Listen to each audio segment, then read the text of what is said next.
Welcome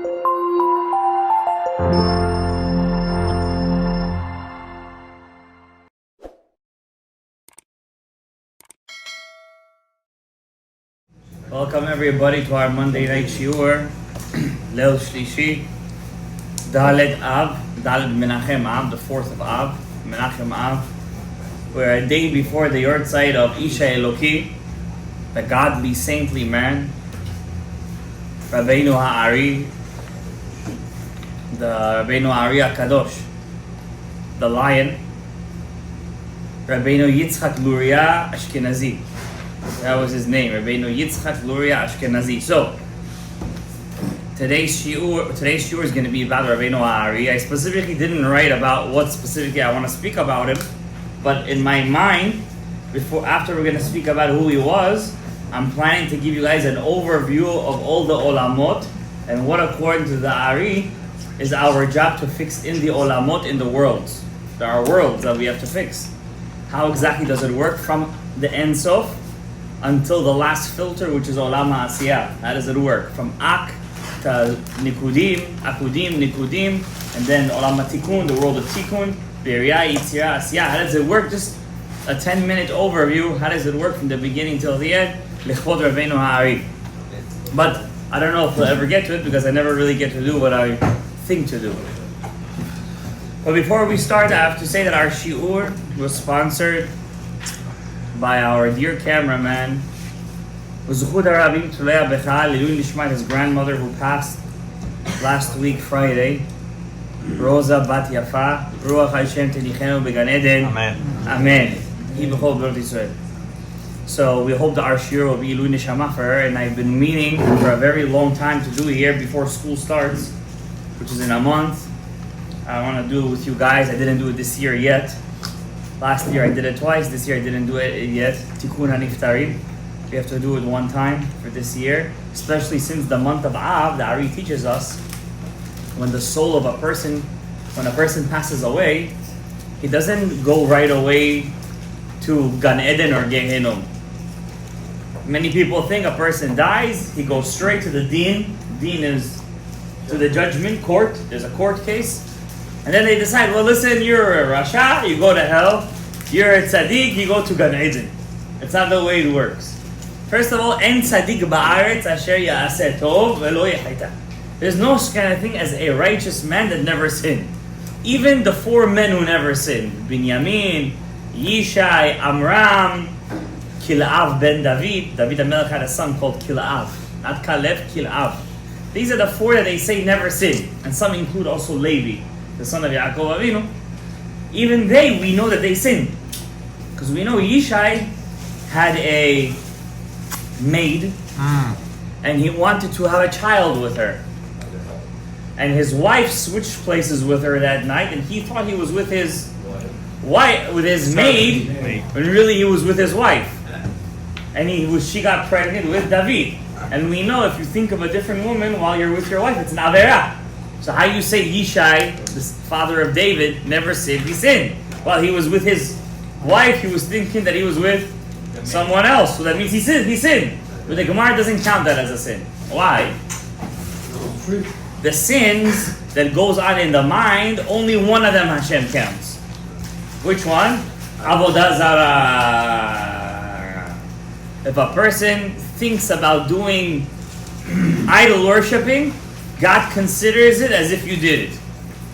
But everything else that goes through your head, Hashem doesn't count as if you did it, but He does know that you thought about it. So that means there is some nignud avera. There is some avera, yes or no? Or else why would the Torah say, Lo taturu acharei levavchem, acharei nechem asher atem zonim, achareihem. Do not stray after your eyes that are going where they don't belong. Yes or no? So we see that there is an avera in the machshava, and even Yishai had a nidnud avera. Yeah. That's not avodah zarah. Avodah zarah in the mind thinks like I want to go do avodah zarah. That's what it means. If a person chas shalom suddenly in the middle of prayer, chas shalom cross or yoshka, he saw a bad image, and suddenly he's saying Baruch Atah Hashem, and JC pops in his head. That's not considered as avodah zarah.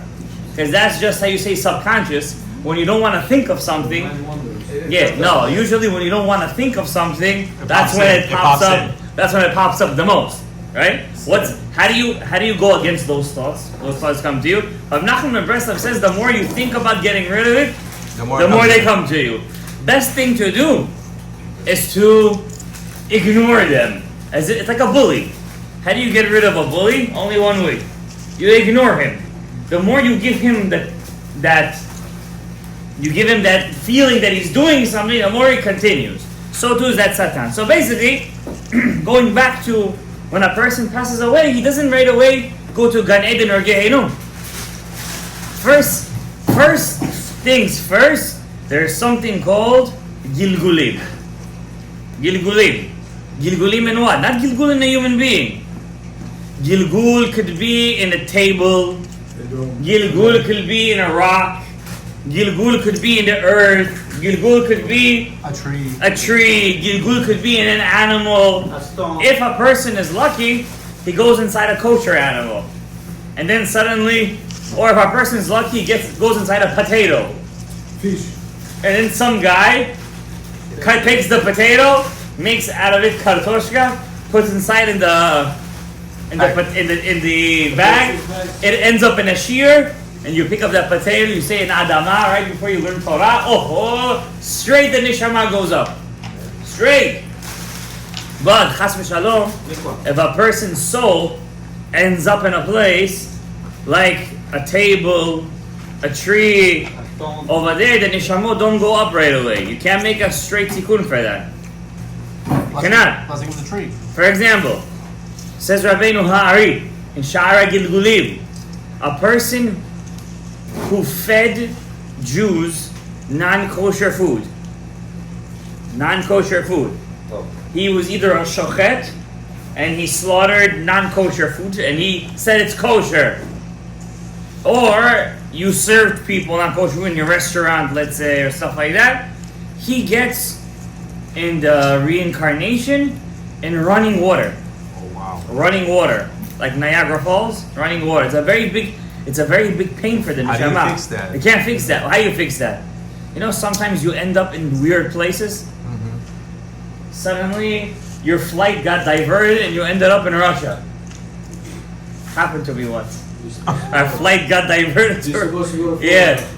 Suddenly, your wife goes crazy. I want to go vacation over here. What is to you and this place?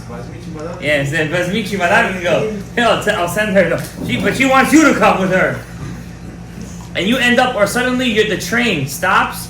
Everybody move to the 6th train. Evacuate. Where does the 6th train go? Where do I go from here? And suddenly you end up in the middle of Harlem. And then you get thirsty. And you pick up your bottle of water and you say, Shahako nihiya bidvaro. Over there in that spot, says Rabenu Ari, is a neshama. He's calling you. He's waiting for you. So that because of that neshama, God diverts the whole train system so that you, the Jew, could end up in that place so you can make a beracha over there. And that beracha fixes the neshamot over there. Rabenu Ha'ari, Rabbi Daftai brings this down to Pishat Eikiv in Minchat Yud. That's whose review Daftai is your site, 27th of Av. It's going to be this year, Wednesday night. Be'ezrat Hashem. He writes over there that even when a soul is ready, when it leaves the inanimate or the animal and is ready to be a human being, it only goes up 4 months a year. And one of those months is the month of Menachem Av. Mr. Av. So the month of Av is very, very powerful. Don't look at the month of Av. God, Chas Shalom, destroyed the holy temple. How do you say temple in Russian? Chram? Chram. He destroyed the Chram. In this month is a bad month. This month is the best month. It's the best month. Tu B'Av especially, but the month of Av comes from the word Abba. Abba, Father. This month is the Father. I was watching this. Which constellation is the month of Av? Leo. The Leo. Leo, Aryeh, is which Shevet? Yehuda. King David. The king. Ari Hakadosh. Oh, exactly. And who's the your side? Ari.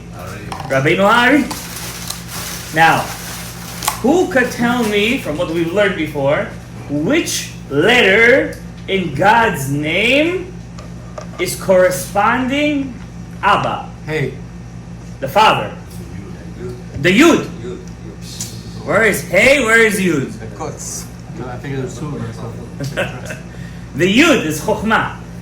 The letter Yud looks like a circle. If you pay attention, it's literally a circle. It's a dot. When a person comes in reincarnation, how do you say that in Hebrew? Gilgul. What's a gilgul? It's a circle. Gadaev. It's a circle. It's a wheel. Cycle. The circle, it's a cycle. When a person comes into a gilgul, in a reincarnation, it's the sphira of Chokhmah that does it for him. It's the Yud. Why? Some people, they can't go to hell. Hell doesn't accept them. Why? For example, let's say a guy, all his life learned Torah. But in the night, shtuyot, nonsense. He goes to do, but he likes to learn Torah. For him, Torah is an enjoyment. He learns. Or he's a Gadaev. But he learns Torah. Huh? Lamdan. Yeah, Lamdan, exactly. But Lamdan, crooked Lamdan. This kind of person, says Rabenu Ari in Shar Gilgulim, he does not go to hell. He cannot. Because Torah is like salamander skin. Salamander skin, salamanders don't burn. They can't burn. Cold, Gino. Cold. Yeah. It doesn't go. He's immune. Cold Gehenom, hot Gehenom, nothing. So what does this guy go? He has to come back in a Gilgul. In a Gilgul. Says Rabenu Ari, there is a way to know, if a person comes back from a reincarnation and he was an animal before.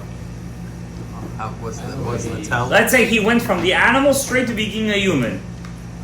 Sometimes they're allowed. First from the animal he goes to Gadaev, to Gehenom. But some people go straight from the animal. How?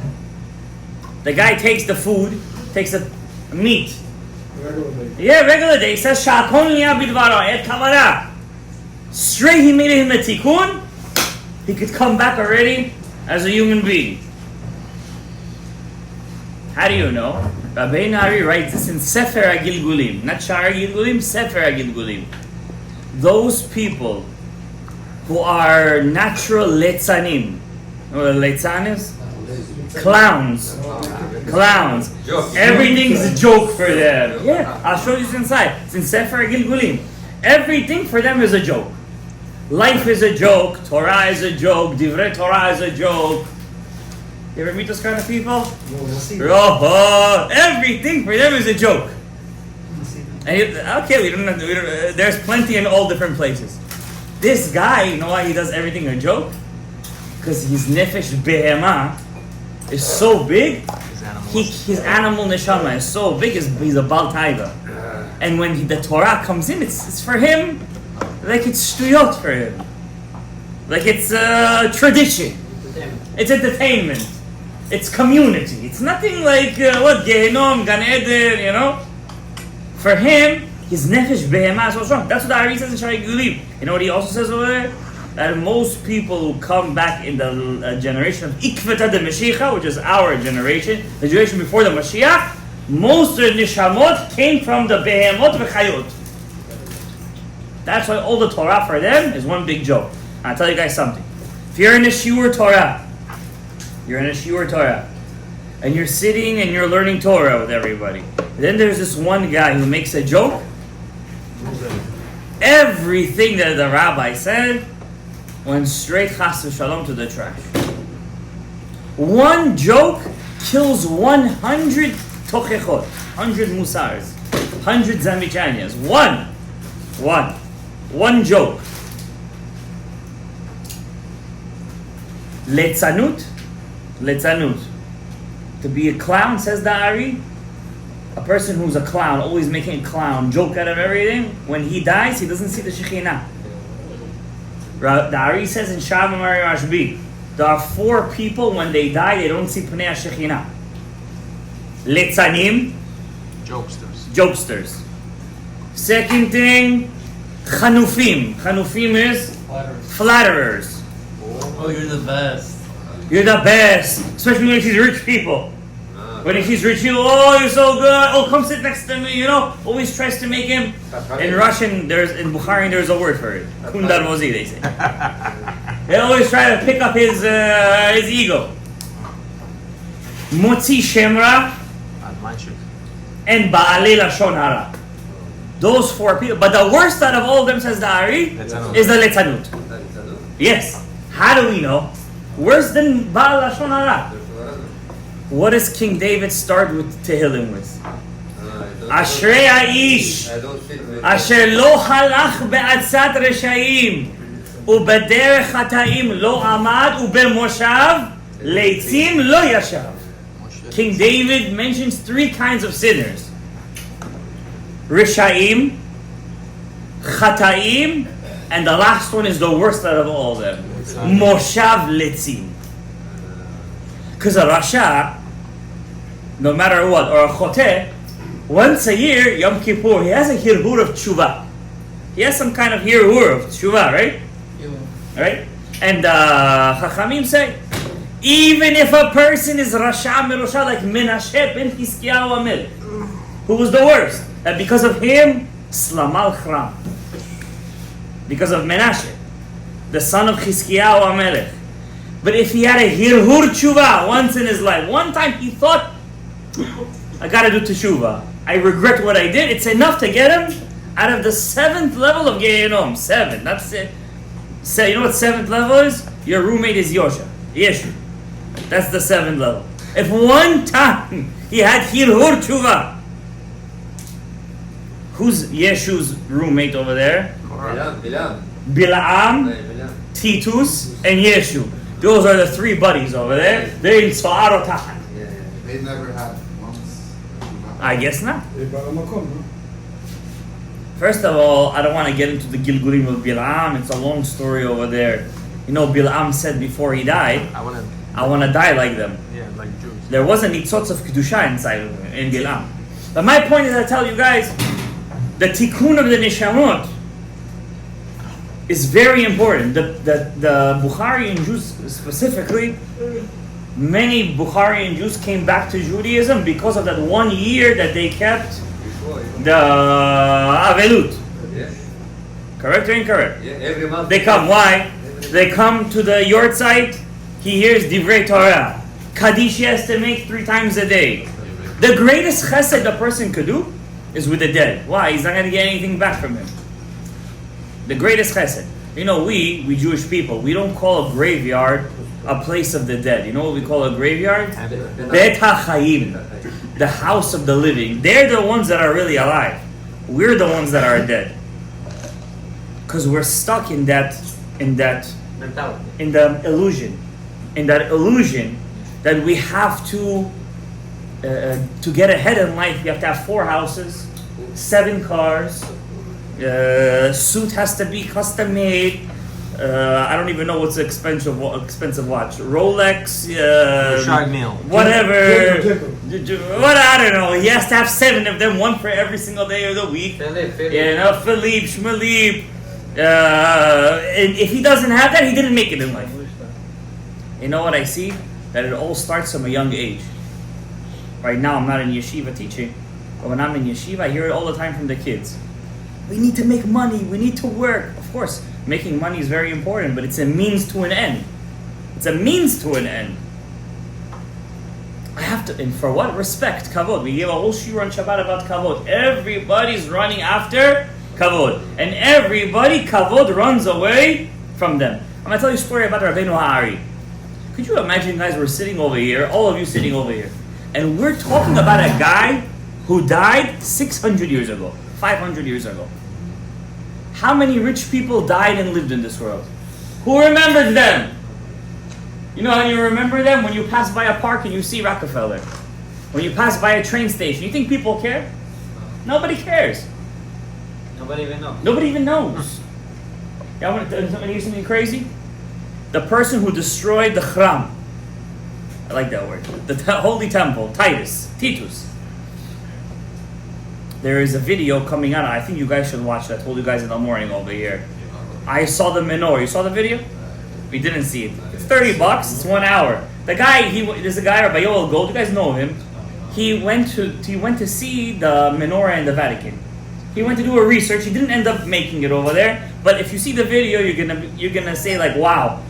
He meets people who went down there or who claim that went down there, and their stories match, and everything is crazy. A lot of crazy interviews over there. And he goes into a ancient catacomb where he sees Jewish people who were buried under Italy, 4 or 5 stories down, ancient catacombs of Jews' graves 2,000 years ago. 2,000, I'm telling you, 2,000 years. These are the Jews who came off the boat from Jerusalem to Rome. These are the gladiators who fought in the Colosseum. And he sees their names written on the walls. You know how the Gemara says used to bury people in caves inside the walls? Catacombs. Like catacombs. That's how they used to bury them, also over there. And he sees how they used to, you know what they used to put the Jews over there on their graves? Menorahs, lulav, etrog, and shemen hamishcha. You say shemen hamishcha, the oil, where they used to pour the oil, The sacred oil. right? Later. The kior. You see the Jews, that's what they wanted to be remembered by over there. Crazy stuff over there. Hearts, Hashems over there, menorahs. You know, for hundreds of years, the menorah was in a museum in Rome. This is before the Christianity took over Rome. It was in a museum. Because Vespasian, he wanted to show everybody how he took the menorah. Right? So there's this guy over there who went down. He claims he went down with Pope John Paul. He was considered the nicest Pope to the Jews. He was the one who put the Petek in the Kotel. And he wrote over there, God, please forgive us what we did to the Jews. This was the Pope, I think, before Francis. Yeah. No, Two. two before Francis. Yeah, who had a German before Yeah. that happened. So he claimed he went inside. He was the rabbi of Italy. And he asked them to take him down. They said, we'll take you down, but if you say to anybody what you saw over there, this is 40 years ago, the guy is saying. This is Sephardi rabbi. And he's saying the interview. And he said he went down 5 stories underneath St. Peter's Basilica. 5 stories down. Most people are only allowed to go to the 3rd. And he said he saw the menorah over there. He saw the Kohen Gadol's. Yeah, he saw the thing. He saw the kior hanging from the wall. And I don't want to. Should I ruin the video for you guys? Might as well. We're most likely going to stream it for free. I'm sure. I think you guys should see it. I'll ruin the story because you know why? Huh? The link you're saying? Yeah. The link. You got hashkifa.com. He saw the menorah he saw was not like the one we had with the round candelabra. He saw He saw like the Chabad, like the Rambam's one. Yeah. He said he saw that one. He saw the one straight. Straight. It's not a Chabad menorah. Don't say it's Chabad's menorah because people think they're right. Chabad are copying the Rambam's version of the menorah. You understand? So what's interesting is that Josephus writes down. I don't want to make this a shiur about the temple, the vessels, but the Josephus writes that Titus brought back 2 menorahs. And we know that in the hallway of the Beis Hamikdash, they used to have menorahs lighting up the pathway. So it's very possible that the Titus took both menorahs. One is the round with the round sticks, and one is the straight. And it makes a lot of sense because you're not allowed to copy the vessels of the temple, the original vessels of the temple. You can't make even something that copies it. That's why you're not allowed to make yourself a menorah out of gold. You know that, right? No, you're not allowed to do that. It has to be mixed with silver because you're not allowed to copy the stuff in the Holy Temple. So it's very possible that the menorah that everybody used to see, the round one, was the menorahs in the hallways of the Beit HaMikdash, and it makes a lot of sense because if you see the menorah on the Arch of Titus, it has dragons on the bottom. And we know a dragon is a symbol of Avodah Zarah. The flying snake is the symbol of Cain. The children of Cain used to worship the snake, the Nachash. And the flying snake, because they cut off the snake's hands and legs. So that he would fly, he's Chas Shalom like Samech Mem. He could go against Hashem. So the dragon, and you know the dragon is the avodah zarah of the exactly. I don't want to say this in the thing. You never know who's watching this thing, even though comments are turned off. My point is that this rabbi goes inside the Vatican, and they say the Vatican has such a big museum, it will take 3 years to see everything in there. Wow. 3, and it's the smallest country in the world. It's a couple of blocks, and he sees, and there's original busts over there of the emperors of Rome, same size, everything. These things are hundreds of years old, and he comes face to face. You see in the video, I think you should watch it. You'll love it, especially if you love this stuff. He comes face to face with Titus. Titus is a short emperor. Titus, he's a short emperor, not tall, chubby, pudgy. Shamenchik, not shamen, like pudgy, you know, stocky, no neck. You know when a person is a bit fat, he has no neck, like this. Kairochi, not somebody that you would think that could destroy the Beit HaMikdash. You know, like fat like Napoleon. You know what I'm saying? Like short, tiny. No, it's a bust of him. It's because they used to make marble statues out of them. So, and he's looking at Titus, and he's like, the rabbi on the video, he's saying, this is the guy who destroyed the Beit HaMikdash.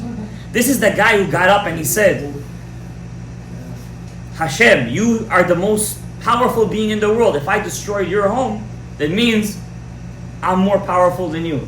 Titus said that. You know, the Gemara says Titus took a zebra inside the Kodesh, and he did whatever he did over there.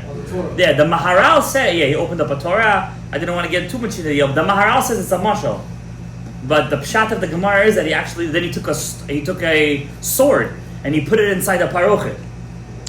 He was a bit afraid to go inside the Kodesh HaKodashim, the Holy of Holies. So he put a sword in there, and then a miracle happened, and droplets of blood came out of the parochet, and he felt like he killed, as if the essence of God forbid. So avodah zarah to say even such a thing. But the Gemara says that the Rabbi Yossi ben Rav Elazar, when he went to Rabbi Shimon Bar Yochai to Rome, and they got permission to go into the catacombs of the Roman emperors, they saw the parochet with the droplets of blood over there. And Rav Benjamin of Tudela, when he went he's the famous Jewish explorer, when he went to explore all the Jewish cities, and when he got to Rome, he said on Tisha B'Av, the columns of the Beis HaMikdash, Yachin and Boaz, were wet as if they were crying. The Jews of Rome used to say that they used to perspire, the bronze columns of the Beis HaMikdash, because it was on display until Christianity took over, and then it kind of got hidden away under the St. Peter's Basilica. Anyway, that's a theory. But my point is that Titus, who remembers Titus? The guy who destroyed the Beis HaMikdash, who built the Colosseum. From our money, by the way. He built the Colosseum, the destroyer of the temple, the one who captured Judea. Who remembers him? So the rabbi, he does like an experiment in the video. He goes around to people, do you know who Titus is? Who? Is that like a football team? The Titans? Yeah, people, they don't know like who's Titus. Then he's like, do you ever heard of King David? So they're like, yeah, sure, Psalms. Have you ever heard of this Jew, that Jew? Yeah, of course. But my point is that no matter how much you think you're going to get fame in the world, how much you think you're going to be great in the world, how much you conquer in the world, after a couple of 100 years, your name is forgotten and dissipated.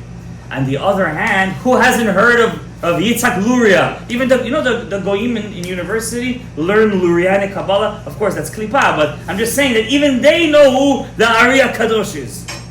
It's a whole stream of sod. They know the Chida, right? It's the Chida, Maran HaChida, the greatest Sephardi posek, right? He writes that if the Shulchan Aruch would have seen the halachot, or would have learned under Maran Ha'ari, every halacha he would paskin like the Ari HaKadosh. That's what the Chida writes as a rule from the Ari HaKadosh. You know what it means? It means you have the Rif, the Rambam, the Rosh. But in front of Rabenu Ha'ari, if he says something, it's Mipi Eliyahu Hanavi. Mamash kacha, Mipi Eliyahu Hanavi. That means when I was in Israel right now, I never went inside that room. There is a room over there that they say that everybody visits, where there's a place over there where the Ari used to sit with Eliyahu Hanavi and learn Torah. Now it's a place where visitors take photos. But could you imagine that the Beit Knesset of the Ari is still today used as a regular Beit Knesset? Beit Knesset HaAri Sfaradi it's called. Right when you get to Tzfat, His Bet Knesset is over there. It's my personal wish in my life. I only saw this kind of bima in two places in my life. I've seen One is in Bet Knesset Ha'ari, and one I saw it in Nahar Shalom. They have it, but a little different, but the same idea. Yes, the Ari writes when you make a bima, it's important to make six steps going up to the bima. So this is the bima over here. So imagine the bima is on a higher platform, and there are 6 steps walking up to it. And he says the Chazan, see the foot, the floor of the shul is Olam Ha'asiyah, and the Chazan, he's in the world of Yetzirah. When he walks up the steps, he's going up 6 sfirot of Yetzirah. So that means automatically the Chazan, he has to uplift the whole congregation to a world, to a consciousness that's higher than what we see physically.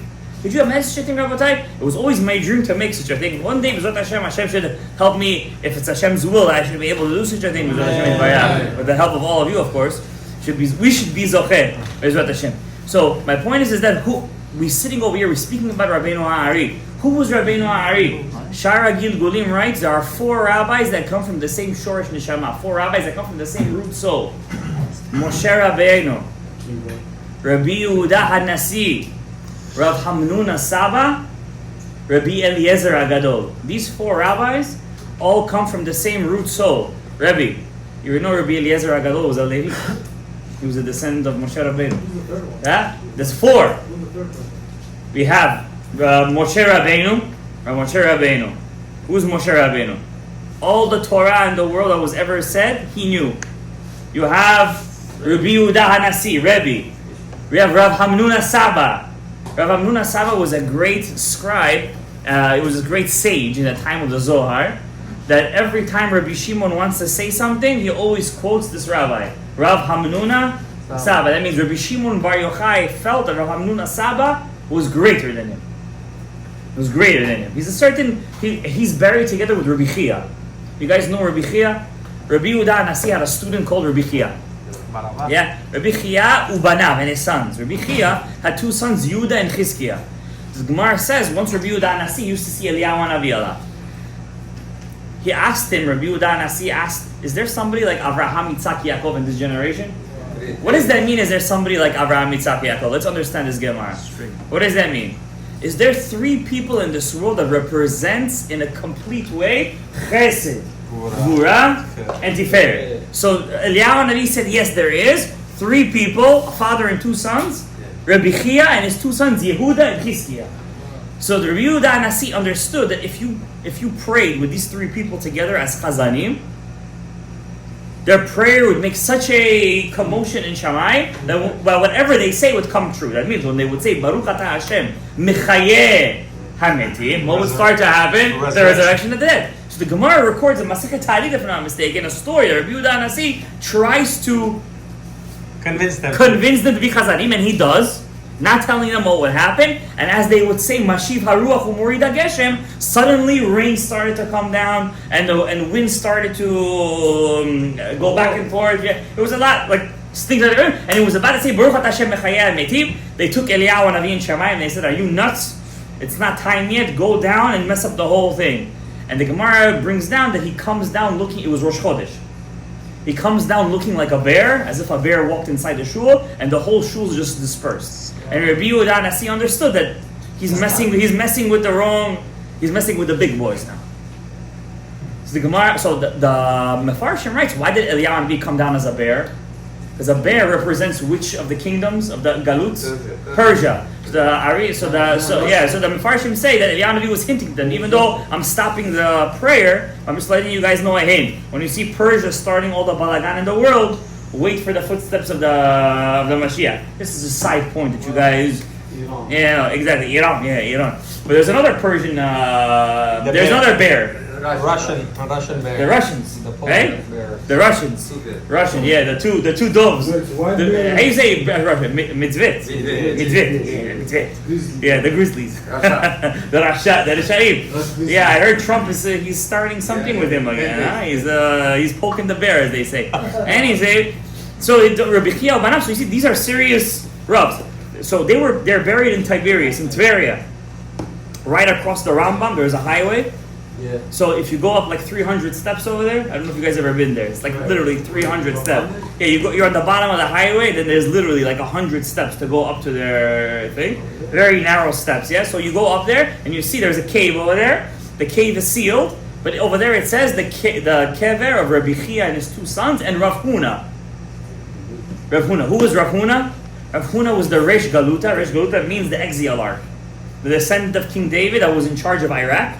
And Rav Huna, he was so powerful that Rabbi Yehuda Nasi was afraid of him. So when they brought his beer, B-I-E-R, when they brought it to Israel, they asked him, where we need to find a worthy place to put his body. And could you imagine the exilarch? Where would they put the exilarch? In the most highest place. Where did they find? Rabbi Chia with his 2 sons. The Gemara records the story when they brought his casket, his beer, not a casket. There was no caskets in Israel back then. Even till today, there's no caskets. I believe so. When they brought his beer in, they said we're all afraid to go into Rabbi Chia's cave. They felt like they were going into the Holy of Holies, like they were going to die. So Rav Chagai, there was a rabbi there, Rav Chagai, he said, listen, I was mishamish them. I feel like I knew them when they were alive. I'll be good. So when he goes in with the beer of Rav Huna, he hears Yehuda and Chizkiah talking to each other. The 2 sons of Rabbi Chia. One of them tells the brother, the Gemara records the story. The Gemara says one brother tells the other, get up, make room for him. So as one of the brothers gets up, as if they're not really dead, as if they're really sleeping or something, like a column of fire gets revealed inside the cave, and Rav Chagai, from fear, he picks up Rav Huna's body as a shield, and he basically drops his beer and runs out. But if you look inside, if you ever go there one day, next to Rav Huna, there is another person buried here. That's Rav Hamnuna Saba. Rav Hamnuna Saba. Huh? So there's 5 of them. There's 5 tzaddikim inside that cave. Rav Hamnuna, that means for Rav Hamnuna Saba to be in there, that means he had to be in that level of Rabbi Chia, Banav and Rav Huna. And the Gemara says, Rabbi Chia, just one more story about him. Gidolim Ma'aseh Chia, great are the Ma'asim of Chia. Rabbi Chia, the Gemara says there was a student. It doesn't say his name, but he was a student. It's important enough to be recorded in the Talmud. He said that I want to see the tzaddikim go up and down. Because there is a place in Gan Eden that they go up and down, and they're escorted by angels. They're escorted, says the Talmud. They go to the yeshiva in Shamayim. So the Gemara says that Eliyahu Navi told the student, he's this student who has no name, was worthy enough to speak to Eliyahu Navi and ask a request. I want to see the tzaddikim go up and down. You could see all their chairs, their kisaot, except for Rabbi Chia. The student says, why? He says, all the tzaddikim have to be escorted by angels, like shomrim. Rabbi Chia doesn't need no angels.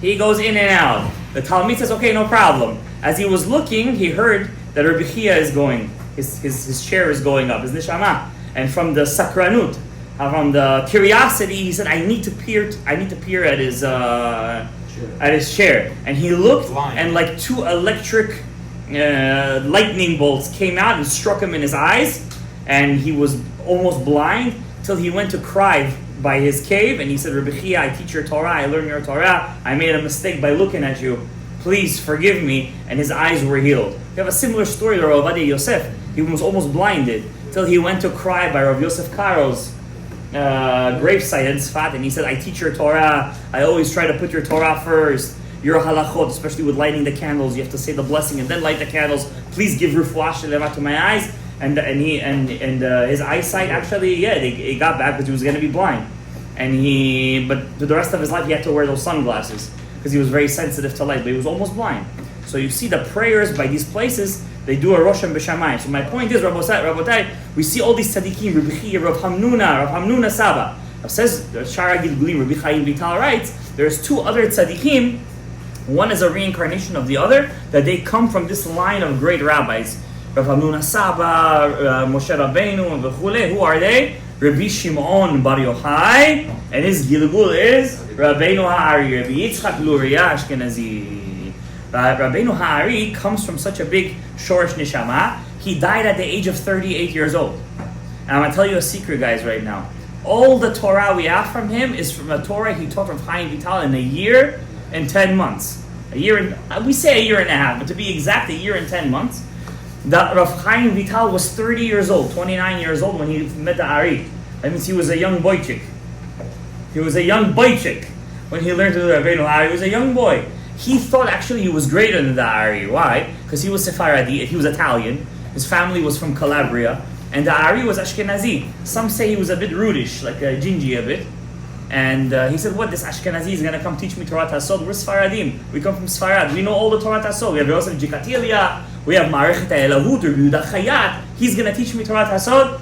So he did for him Bepsini until the Ari Hakadosh, for 6 months, he came to him in a Shalom and he said, come learn with me Torah, come learn with me Torah. You guys know the story. He came to him, taught him a little bit, then he said, get out. He said, you made bizayon, you put me down, now I'm not going to teach you anything.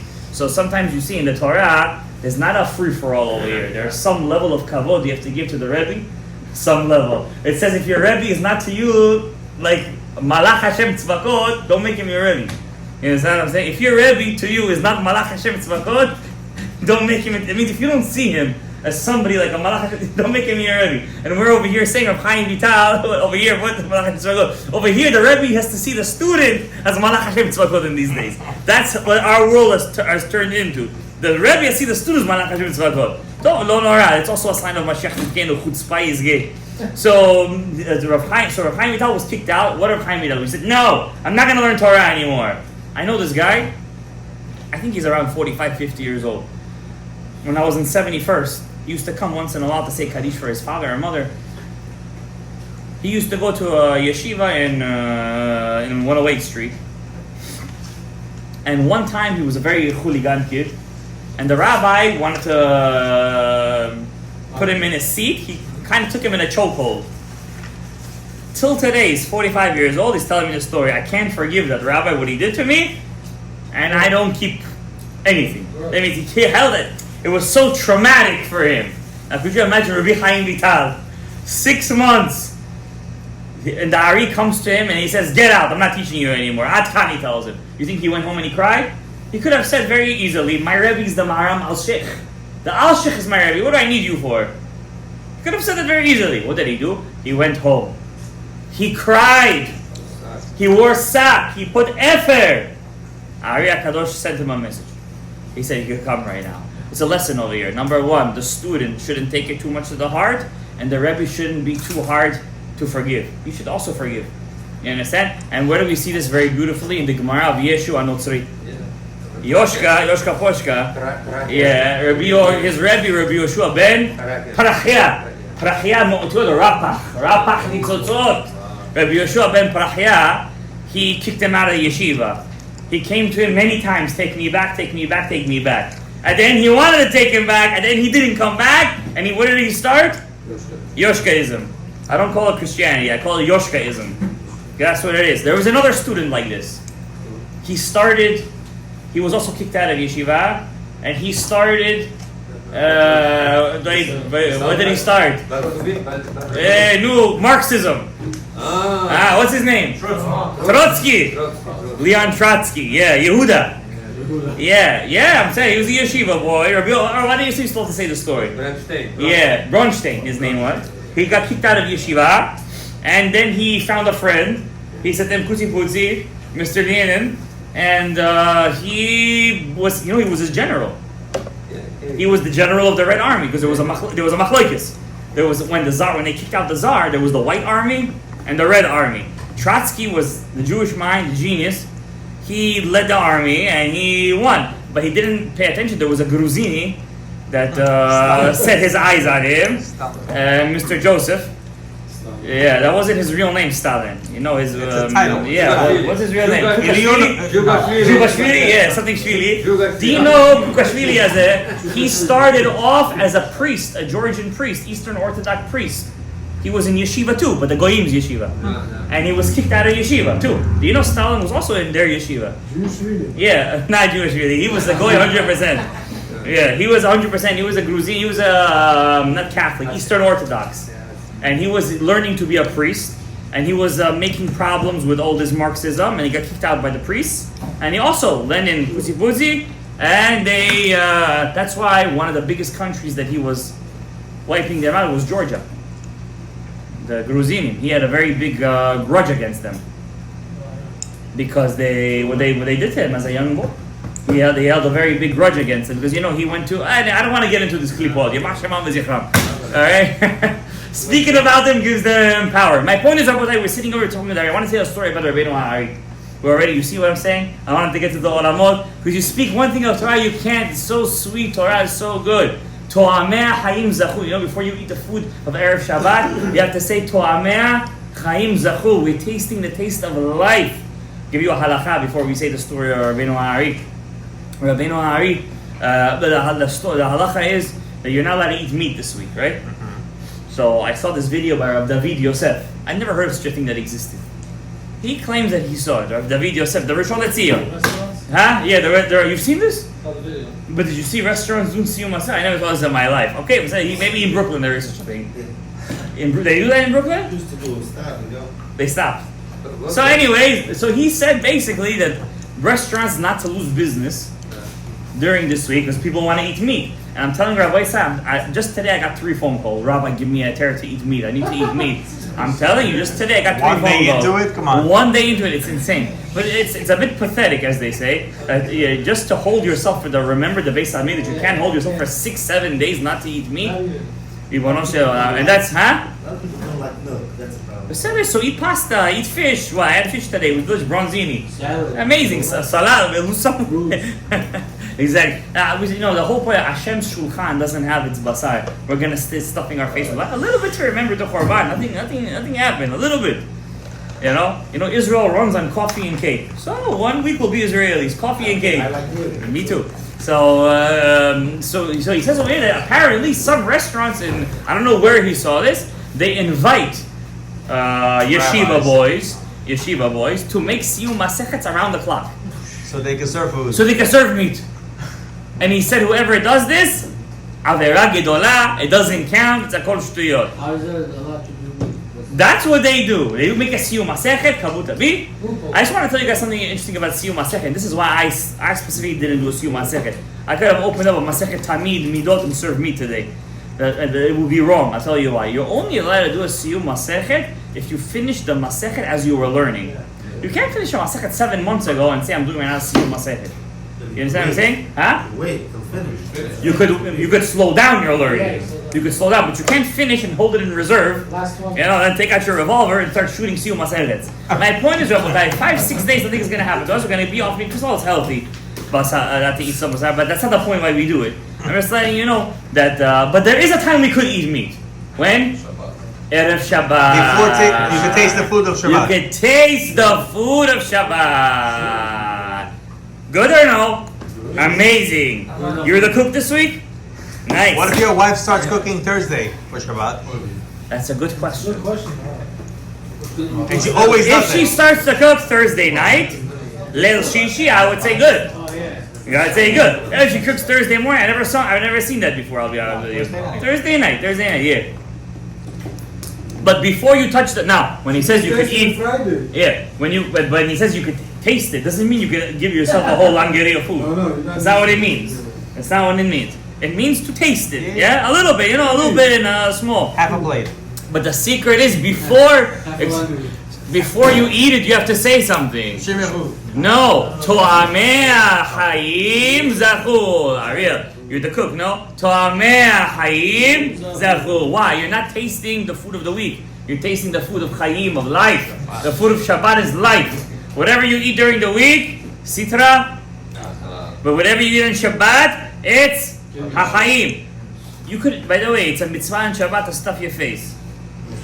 It's a mitzvah. I personally don't because then I can't learn Torah afterwards. And even I try not to eat too much, but that Or Savo always gets you. The Chamin always knocks you out. No matter 1-2 hours, you gotta go out. Right? But I want to tell you guys a secret about eating a lot on Shabbat. The way we're talking about it. It's also to do with the Rabenu Hari. A lot of people think that Rabenu Hari said you have to sleep on Shabbat. Yes. Yes or no? Yes. Yes. Mitzvah. When is it a mitzvah to sleep? After Afternoon or in the morning? Afternoon. in the morning. Morning? Not in the afternoon, and I'll tell you why. Afternoon is mincha of Shabbat. Mincha of Shabbat is keneged what? It's the keter. And keter, it says, Hine lo yanum velo yishan shomei Yisrael. Va'ani tefilati lecha Hashem et ratzon. Et Ratzon, there is no Shena. That's why we eat. What do we eat on Sudah Shalishit? To be makpid, fish. We eat fish on Sudah Shalishit. Why? Fish, Hine lo yanum, velo yishan. The Ari would pray nets. So when he finished nets, he would take a morning nap. Oh, the meal? He would have the meal, and then he would take the morning nap. That's what he mean. The Ari Hakadosh used to sleep. Now in Israel, if you go to Israel shuls, they all pray early on Shabbat. They finish 10 o'clock, 9 o'clock. 7:30. Yeah, 7:30. And then when they finish their meal, they eat. You can take an afternoon nap. By us over here, we finish by Chatzot. You understand what I'm saying? When you finish at Chatzot, it's not such a mitzvah to go to sleep. We do it anyways. Why? Because the fiyah pshat, not the fiyah sod. The fiyah pshat, when you sleep during the day, it's still considered oneg Shabbat. What do you know? You understand? But the fiyah sod, you're not mekayim the Ari. You're not mekayim the Ari by sleeping in the afternoon. You're mekayim the Ari if you take a morning nap. You're mekayim the mitzvah of oneg Shabbat, of having pleasure on Shabbat, by sleeping a bit in the afternoon. It isn't, but it's still a mitzvah. I'm saying it's not a mitzvah. It still is a mitzvah to have someone like that. I personally, I get knocked out after the chamin. Even I drink, I didn't drink. Baruch Hashem, lately I don't drink, but I still get knocked out after the dorsal. I can only have a bowl, I still get knocked out because it's heavy. Heavy food, but it feels good. It's oneg. It's oneg Shabbat. For the woman, it's not an oneg. It's oneg for her to take you out to the park. It might not be such an oneg for your neshama, what you see over there, especially during the summertime. But Hashem Yirachem, don't take your glasses with you when you take the glasses. Wear the sunglasses. The ones that get the shade, wear those.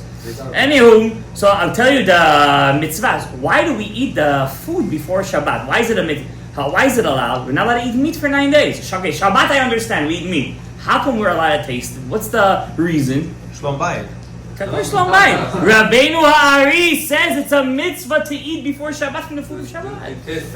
Yes, it's a mitzvah to bring closer Shabbat. That means, even though the minhag is not to eat meat for 9 days, comes Rabenu Ha'ari and he overrides it. And he says, since it's a mitzvah to taste the Shabbat food, and you're allowed to taste the meat before Shabbat. You see the power of Rabenu Ha'ari, huh? Why is it a mitzvah? Oh!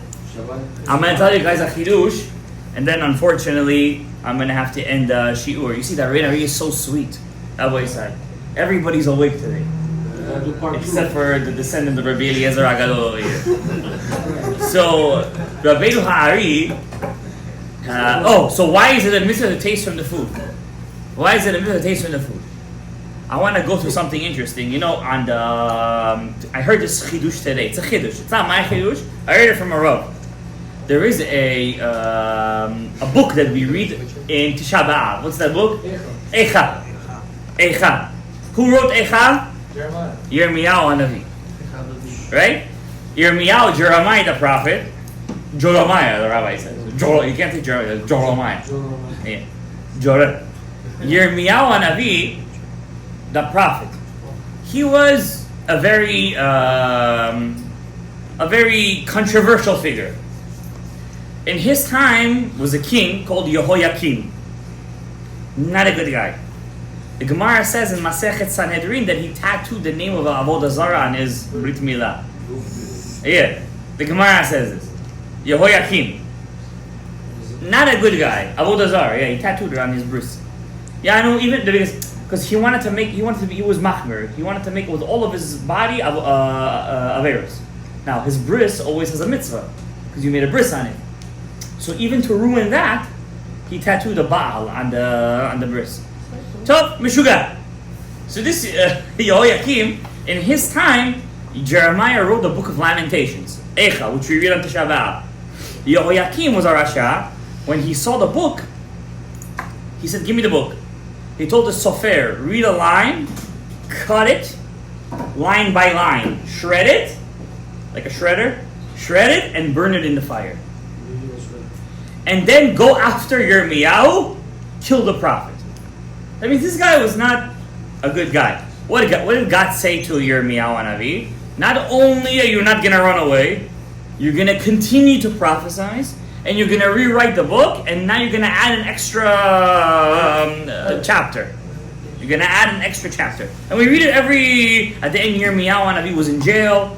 Jail back then was not like today. It's a dungeon. It was not just a dungeon, it was a dungeon with teeth. How do you say teeth? Excrement? No, teeth is not cement, but like Mosaic. muddish. Yeah, mud, right? Tar. It's damp. And instead damp, tar, mice, rats. You know, he was in the jail, and that saved his life at the end. So you think God does do something bad? That's because he was in jail. It saved his life. Because when Nebuchadnezzar came to destroy Jerusalem, he burnt the whole thing to the ground. And since he was in the dungeon, it's like when the atomic bomb hit Hiroshima and Nagasaki, those guys who were under the ground got saved. So too, Yirmiyahu was able to pass the storm. So, but Yirmiyahu Hanavi, he wrote the book Eicha. Now, why does he start the book of Eicha? It was Eicha. We all know the famous Drash. The Midrash says Eicha from the word Ayeka. Ayeka means, where are you? Like God, we're saying, Ayeka, where are you? Where did God first use the word Ayeka? By Adam HaRishon. Adam HaRishon, when he sinned by the Etz Hadat, whatever that was, let's say it was a tree. He sinned by the Etz Hadat. God said to him, Where are you? Ayeka, right? Where are you? So basically, the destruction of the temple is tantamount to the sin of Adam HaRishon. Same thing. The Hakadosh teaches us the breaking of the vessels happened in the beginning of creation. When God created Adam, Adam was just ready to get into Shabbat. And on Shabbat, he was going to fix the breaking of the vessels completely, because God did 6 days of creation. Basically, 6 days of creation fixed one king every single day. And the 7th day was the last king. And God said, you don't have to do nothing, just rest. I'll do the job for you. I did the job all 6 days. All you got to do is pray a little bit on the 6th day. And on the 7th day, have fun. And what did he do? Right before Shabbat came in, he did the chimichanga with his wife. Then Nachash came in, Dam Nida, he got drunk. We all know what happened. So, what did he do? He basically redid the Shbirat HaKelim. The breaking of the vessels, he reenacted it. And the destruction of the temple is the same exact thing as the breaking of the vessels. Same exact thing. Okay, so God tells him, Ayeka, where are you? What does the Medrash say? Where was Adam HaRishon hiding? In the tree itself. There was a tree over there. He went in the tree. So God told him, Ayeka. So we always ask the question, God doesn't know where he is? Why did he tell him where are you? Obviously he knows where it is. Look at this chidush. I thought it was a beautiful chidush. We end with this. A certain rabbi, you don't know him. He's a Sfaradi rabbi. He teaches Zohar. If that makes you feel good. So this rabbi said like this. God wasn't telling Adam HaRishon, where are you, to tell him that God didn't know where he was. God was telling Adam HaRishon, where are you, to teach him that you brought darkness into this world. Now you're not going to know where everyone is. So and when Adam HaRishon went into the tree, why did he go inside the tree? He went inside the tree to teach us. When he was outside the tree, he looked at the tree and he wanted it. That's called Etz Hadat. When Eve, Chava, saw the tree, she saw, oh, it's delicious. She got curious. Etz Hadat. It's allowed. It's not allowed. What happens if I press the button? What's going to happen? That's called Etz Hadat. Kasher, Pasul, Mutar. Halacha, back and forth. What's Asur, what's Mutar? What did Adam HaRishon do? He tried to go inside the Pnimiuta tree. What's the Pnimiuta tree? Etz HaChaim. So Adam HaRishon hiding in the tree was to teach us what's the tikkun of bringing the darkness into the world. What's the tikkun? To go in the tree. What's in the tree? Etz HaChaim. And what did the Ari bring down to the world? Etz HaChaim. May Hashem be mezakeh everybody over here to learn Pnimiuta Torah, to bring down Pnimiuta Torah, to do Solota Torah, to do Kavanot B'ezrat Hashem Yidbarach, to see the Geula. Hashana Azot B'ezrat Hashem Yidbarach. Zivugim Agudim to Kol Am Yisrael. Kol Yishol Torah Uflash Kol Am Yisrael. Shema Aliyah Naretz Nomai.